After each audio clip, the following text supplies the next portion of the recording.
Hello, everyone, and thank you for joining me today. My name is Mariah Palmer, and in this video, I'll be talking about responsibility charting and the important role it plays in effectively reaching team goals. Most of us have played a role within a responsibility chart in many capacities throughout our lives, whether or not we were aware of it at the time. Responsibility charting is universal in its application, from the delegation of employee roles and responsibilities within an organization to our family lives at home, such as the distribution of responsibilities like chores, running errands, and general upkeep. Responsibility charting is an important part of meeting collective goals. It gives clearly defined tasks for each participating member to assist in the effective completion of any group activity. For these reasons, it operates on the team level of organization development intervention.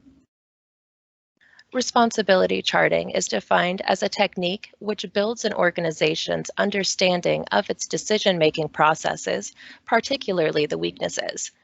The purpose of responsibility charting is to identify patterns and roles within the decision-making processes of an organization's departments or divisions to create an efficiently functioning organizational structure.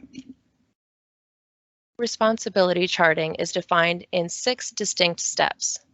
The first step is defining decisions. This is where the practitioner, leader, or participants within a given team establish what their goals are as a group. In order to create an effective responsibility chart, there must be a clear establishment of both main goals and sub-goals within the team. Defining the actors is the second step. This is where the organization determines who will participate as members of the team. The third step is defining the types of participation. This is where participants are placed into task-specific roles in order to collaboratively reach the goals of the group more efficiently. This way, the main goals of the group are broken down into subgroups that have specific responsibilities related to their individual tasks. This allows participants to specialize and focus in a single area that collectively serve the overall goals of the organization as a whole. The next step is assigning roles to the actors of the team.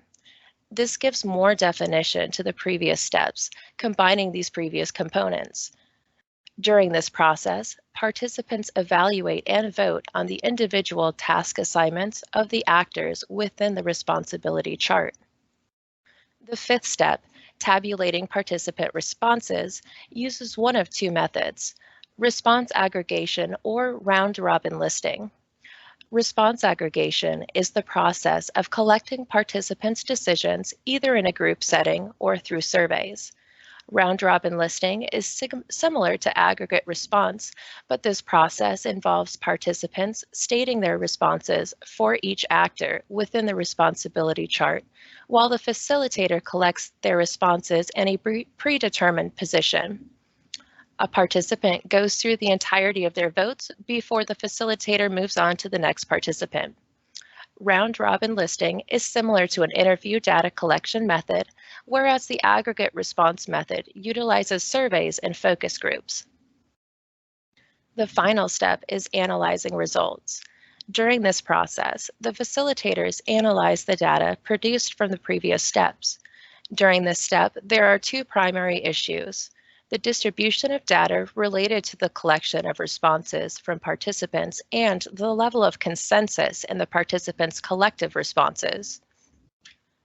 The biggest strengths and weaknesses of responsibility charting lie in the 5th step, tabulating participant responses. Both of the 2 methods described in this step have significant strengths and weaknesses. The aggregate response method is both time and cost effective and reveals patterns in the collected data quickly and are exceptionally effective with handling a large number of participants. The weaknesses to this method are that it obscures respondent identity, it's capable of lacking confidentiality, and it's limited to a single topic in regards to each decision. The round-robin listing is more confidential in that it protects participants' identities in a method that is free of peer pressure or persuasion, like in that of a focus group. The weaknesses to round-robin listing are that it's time-consuming, potentially costly, and it's ineffective for large groups of participants facing a many number of decisions.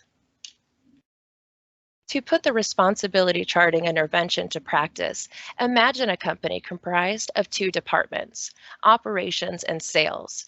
The goal of this company is to make and sell their product.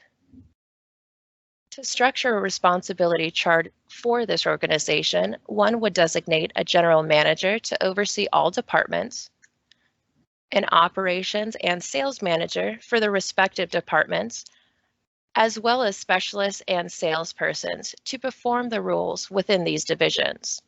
A clear responsibility chart allows an organization to remain effective by designating clear tasks and responsibilities to individuals.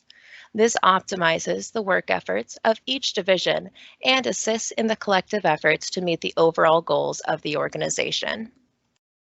Thank you so much for your time today, everyone. I hope this video served to further your understanding of responsibility charting and its significant role in organization development.